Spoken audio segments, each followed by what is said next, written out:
An inventor is someone who thinks of an idea or makes something before anyone else.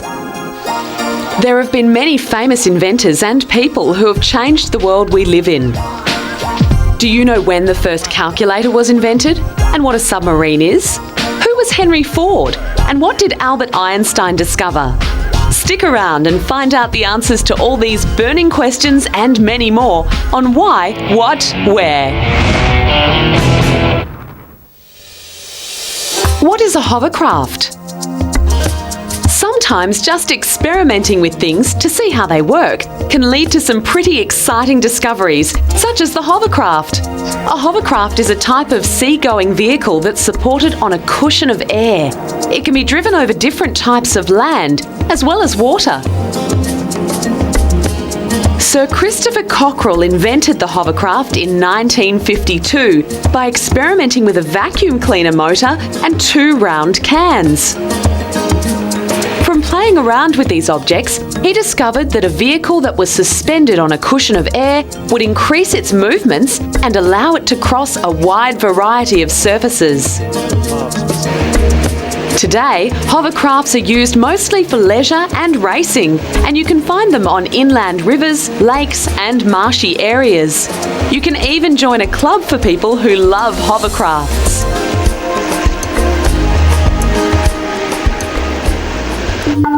When was the calculator invented?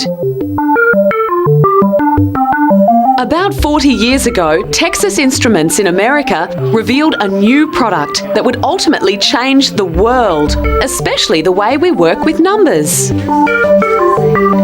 Up until 1967, the only calculators that existed were enormous heavy machines that cost thousands of dollars.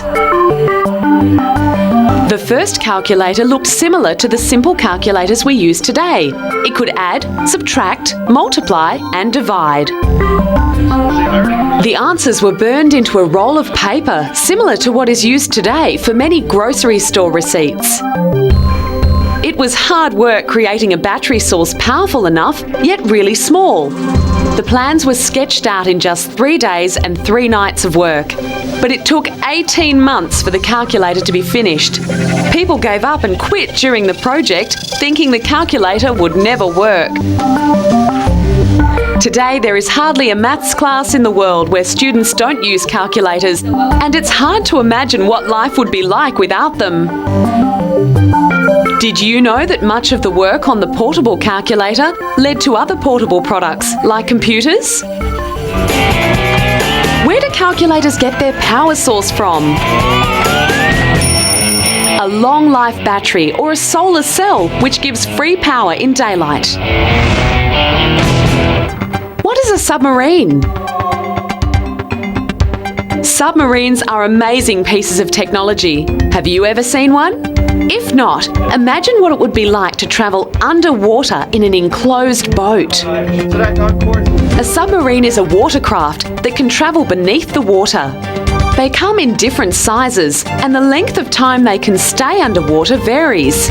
Some submarines can remain underwater for 6 hours, others as long as 6 months. They can go really deep underwater, much deeper than divers. They are important vessels for the Navy and are used to check out the enemy's position during war. Once the submarine knows where the enemy is, it can alert all ships and aircraft and let them know what to expect. Imagine living on a submarine. There are 135 crew members on this United States naval submarine. Even though they get well looked after, they work very hard and have to concentrate as the unexpected could happen at any moment. The crew have access to a gym, cafeteria, and the internet to keep in touch with their family and friends. Who flew the first aeroplane? Just over 100 years ago, on a windy sand dune just off the North Carolina coast, 2 bicycle repairmen altered the course of human history, breaking the bonds of Earth's gravity and taking to the sky. After years of designing and tinkering with gliders, Wilbur and Orville Wright placed a small engine aboard their fabricated plane and made the first powered flight. They discovered many of the principles of aeronautics, which is the science or practice of travelling in the air. Until then, the secrets of flying had only been enjoyed by birds. The Wright brothers made 4 flights on December 17, 1903.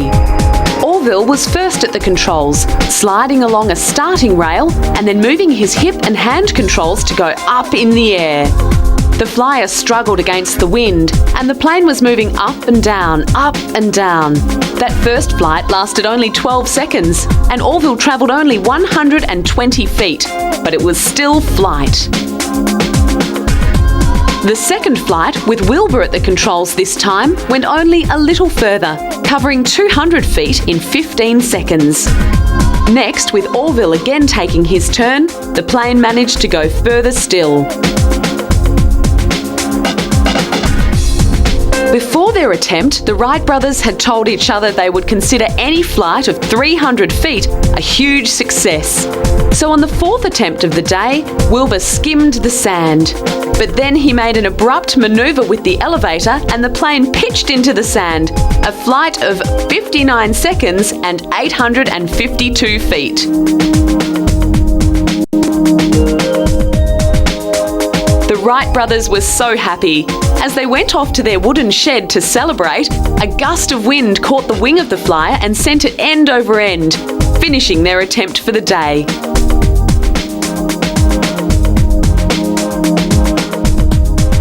The Wright brothers were true inventors, true scientists, and true engineers.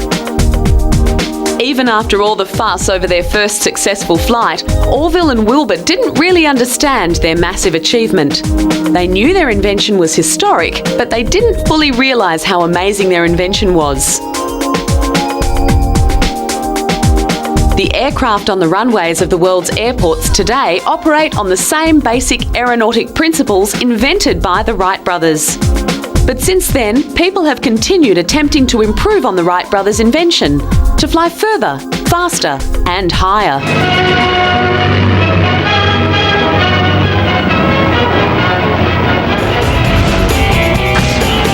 Coming up, we find out what is a genius and where is the Chrysler Building.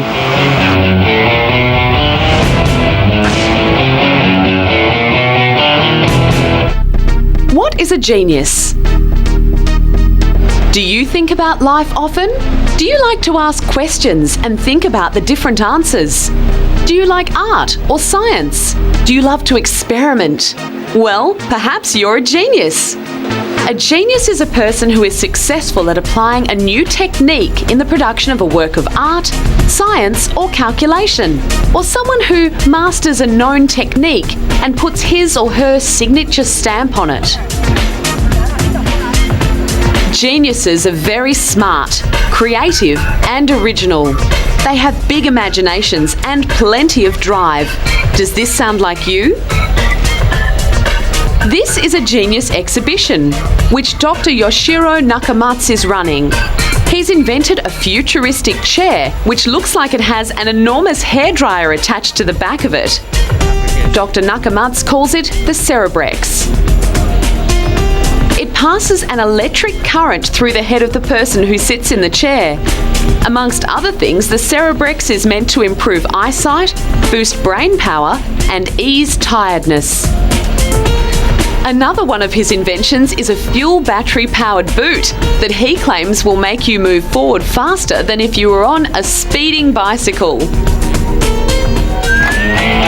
Who is a famous genius of science? Albert Einstein. Who invented the light bulb? 77, Look around the room and see if you can spot all the things that work by electricity. You may have computers in the room, a telephone, a light bulb, a lamp, and the television. Well, all this was made possible by a very special man named Thomas Alva Edison. During his lifetime, he had more than 1,000 big ideas. He was born in 1847 and had a difficult time at school because he used to get told off for asking too many questions. Thomas had lots of different jobs as a young man, such as working as a telegraph operator, where he would send messages over the wire in Morse code. Morse code is an alphabetic code of long and short sounds. One famous invention that Thomas Edison is responsible for is the light bulb. He had done experiments before, but found that the part of the bulb that glows, called the filament, burned out too quickly. So he tried using different materials as filaments and found out that a piece of baked cotton thread worked best. Can you believe that this simple thread was the key to creating a practical light bulb? We still use many of Thomas's inventions today, such as light bulbs, microphones, sound recording methods, X-rays, and early motion picture cameras. Whenever we use the telephone or the internet, we owe a big thank you to Thomas Edison. Did you know that in 1877, Thomas Edison introduced the first phonograph, a device for recording and replaying sound?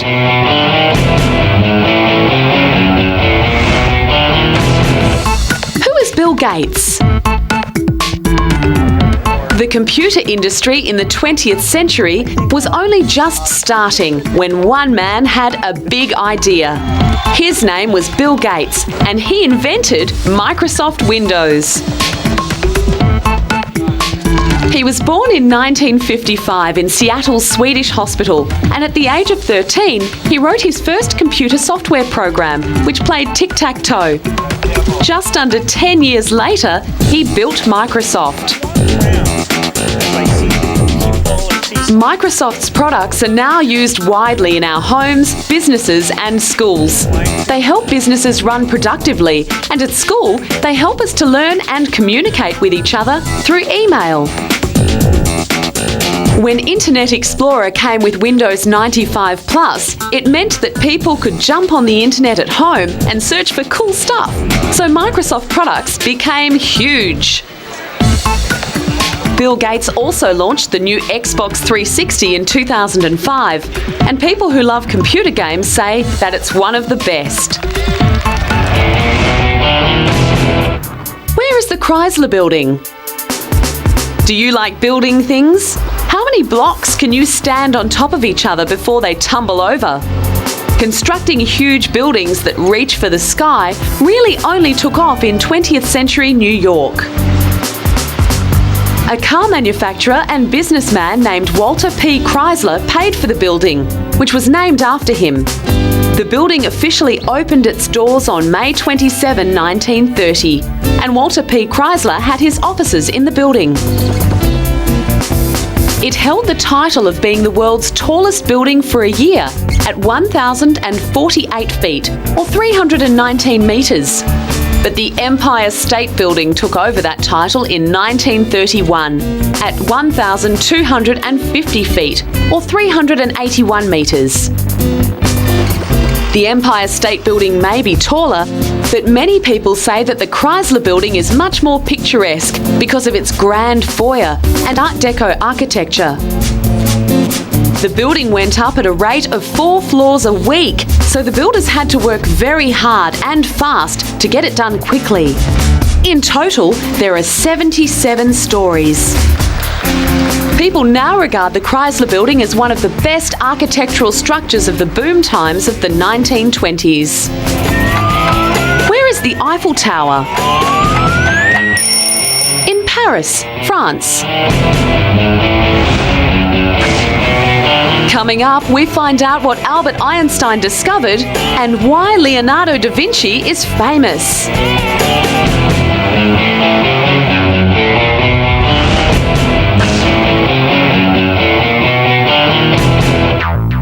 What did Albert Einstein discover? Have you heard of Albert Einstein? He was probably the most important scientist in the 20th century. He's remembered not only as a great scientist, but also as an eccentric and warm-hearted man who was passionate about science and learning. He was a man who loved to find out how things worked. Science teaches us how to understand the universe we live in, and Einstein made many discoveries which have helped us learn about the world and how it operates. He is most famous for discovering something called relativity. You may have heard of the equation E equals mc squared. Well, this relates to relativity. Relativity refers to the relationship between. For example, if your friend is standing far away from you, they'll look smaller than they really are. They're still the same size, right? They haven't shrunk, but from your point of view, your friend looks smaller at a distance. So Einstein believed that time, space, and mass could not remain the same from different points of view. Einstein believed that from a long way away, things would shrink. Like, say, if you were looking down at houses from an aeroplane. They look tiny, but really, they haven't changed in size. So that is simply relativity. Einstein loved to read and learn all about the amazing world we live in. When did Albert Einstein live? From 1839 to 1955. Henry Ford. The birth of the modern age of the motor car came about more than 100 years ago, when Henry Ford began production of his Model T Ford in Detroit, USA. Henry founded the Ford Motor Company in 1903, and now it's one of the world's most successful car companies. But the cars have changed rather a lot since the first automobile. The original car looked like a buggy, similar to those pulled by horses. But instead of horses pulling it along, it was run by a gasoline engine. People were amazed at the sight of the first car. Henry Ford didn't invent the automobile, but he was a key player in helping devise the factory assembly approach to making cars. It meant that lots of cars could be put together quickly, thus saving time and money. Henry grew up on a farm, but rather than staying in farming and agriculture, he was much more passionate about machinery and finding out how things worked. As a kid, he would take apart anything and everything he could get his hands on, and he became known around the neighbourhood for fixing people's watches. Later, as an adult, when he ran the Ford Motor Company, he had a vision to create a motor car for the masses. Ford's engineers took the first step towards this goal by designing the Model T, a simple and sturdy car. The car was sold for $850 and quickly became popular. So popular, in fact, that Ford and his workers couldn't keep up. So Henry Ford's solution was to invent a moving industrial production line. Because cars could now be produced so quickly and efficiently, it meant Henry could lower his prices. In 1915, he dropped the price of the Model T from $850 to $290, and in that same year, he sold 1 million cars. No wonder we see so many cars on the road today. Henry Ford passed away in 1947 at the age of 83. He's another great inventor that's helped change the world. When was the first vehicle invented? In 1769, a military tractor was invented by a French engineer.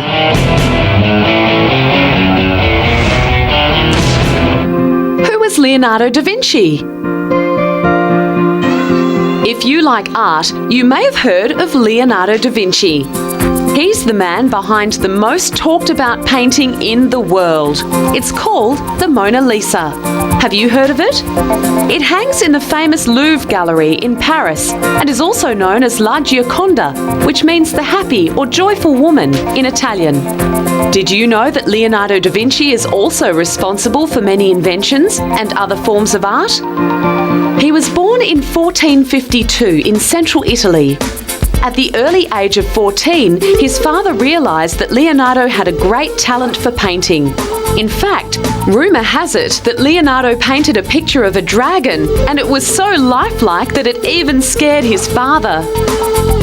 Leonardo became an apprentice to a well-known artist named Verrocchio, and at the age of 30, Leonardo began sketching and writing every day in his notebooks. This exhibition in London shows off many of his drawings and manuscripts, giving us an insight into Leonardo's mind. The artist was also a great scientist and thinker, and he came up with many famous inventions. The battleship, printing press, helicopter and parachute are all inventions based on Leonardo's drawings. He used to draw and write his ideas down all the time and visualise his thoughts on paper. There are a number of items on display, including a model of a footbridge built in Norway that show how far ahead of his time Leonardo was. Inside, there's a giant flying machine and a large parachute he designed. There are also models, drawings and diagrams of a heart valve, which show Da Vinci's scientific skills and his ability to think in 3 dimensions. He's always thinking about the world in a way where everything is linked up. If he looks at the body, he will think about the body of the earth. If he looks at rivers, he'll think about the vessels in the body. If he looks at hair, he will think about the curling of hair and the movement of water. Other famous paintings by the artist include The Last Supper. So as you can see, Leonardo was a very talented and busy man. What type of paint did Leonardo da Vinci use for his portrait of Mona Lisa? Oil paint. Who was Winston Churchill?